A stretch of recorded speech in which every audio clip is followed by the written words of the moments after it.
Ayan guys, oh. Tingnan natin kung titigil.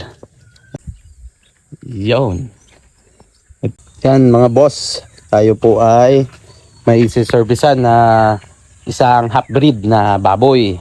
Gusto po niya ng ma-upgrade kahit papano yung lahi ng baboy niya. So nag-request siya sa akin dun sa aking bur na ang lahi ay F1X GP Landrace.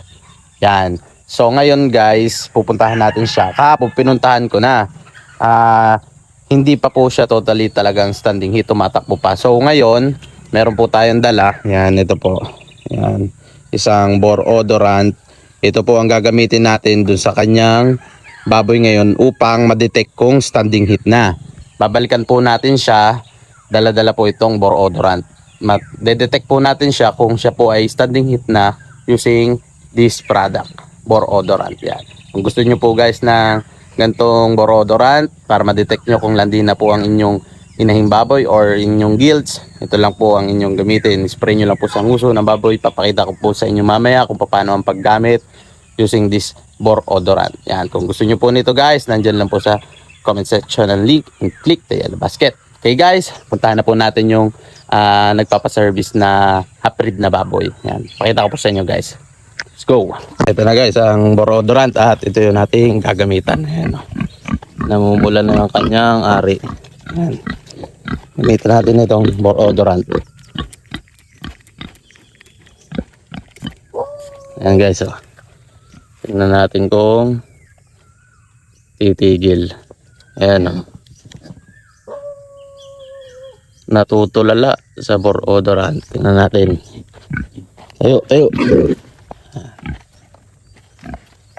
Alaman natin yung jakok kandi na kuya. Dik.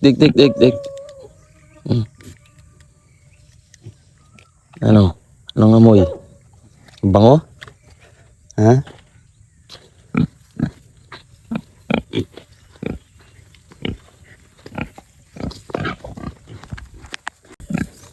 Ayaw pa niya, mamayang hapon babalikan din natin.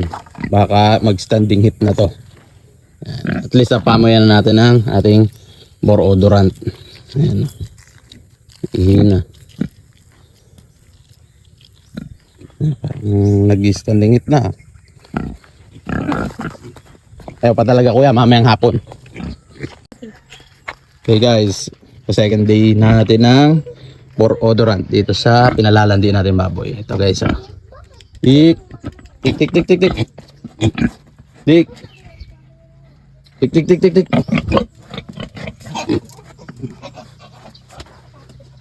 Ano? May barako? Ha? Yan mga boss, oh. Ito yung susumpitan natin. Tignan natin kung nag-standing heat na.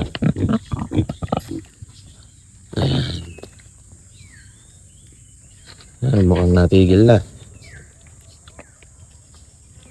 Tignan natin. Mukhang nang ari ah. Ayan, mukhang natigil na kuya. Ay, ayan na. Ready na to. Ayan guys, oh. Standing heat na. Ayan. Ito pa. Yan. Standing heat na guys. Na-detect na natin using this bore odorant. Yan. So ngayon, dadalhin na natin yung barako para mababahan na to. O kuya, testing na natin sa barako. Ayun na oh. Kahit anong bigla mo. Guys, standing heat na oh. Yan, barako na. Kailangan nito. Tumigil na oh. Yan na kuya. Paano natin ang barako. Na-detect natin using this bore odorant. Yan.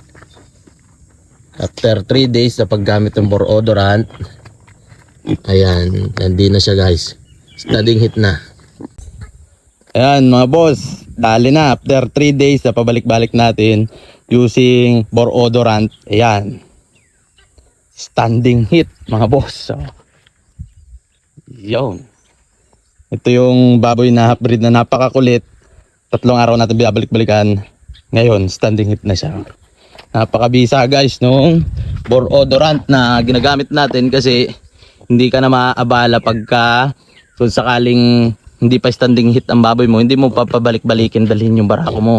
Kung may bore odorant ka, spray mo lang at madidetect mo na kung landi o hindi ang iyong pinakakastahan na baboy. Yan. Tignan nyo guys, oh.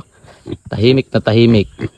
After 3 days na ginagamit yung bore odorant, na-detect natin na standing heat na siya ngayong araw. Kaya ngayong araw lang din natin dinala yung ating barako. Yan. Guys, oh. Talaga naman. Paltak na paltak.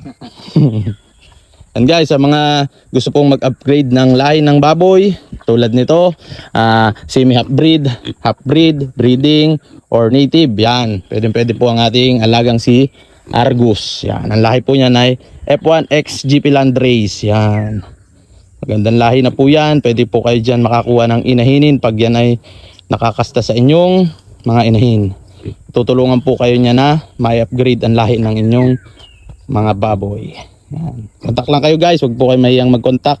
Message lang po kayo sa akin at pag kayo ay malapit-lapit dito sa ating barangay, sa Barangay Laurel, Cagayan, Quezon, yan, mapuputahan ko po kayo. Pero pag malayo, ay hindi po natin mapupuntahan at masusuplayan ng similya kasi po hindi pa ako nagkokolekta dito ng semen. Yan. Tamang bababa lang po at dito lang paikot-ikot lang sa aming barangay at dito sa mga karatig barangay. Yan. Tumutulong po tayo mag-upgrade ng lahi ng inyong mga alagang baboy. Yan guys. Gandang lahi po yan.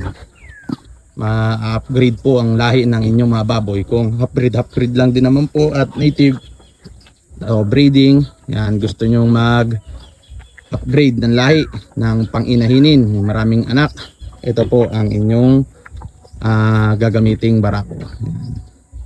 Tsaka soon meron rin po tayong Red Durok. Pumili rin po tayo ng Red Durok sa Bicol, sa Golden Apple Farm. Yan. Red Durok naman po yun, pang partner production. Kung tayo po ay may pang inahin production, ito po yung pang inahinin natin. Ang lahi po nito ay pang inahinin. Yun naman pong isa natin na Red Durok, yun naman po ay pang partner production.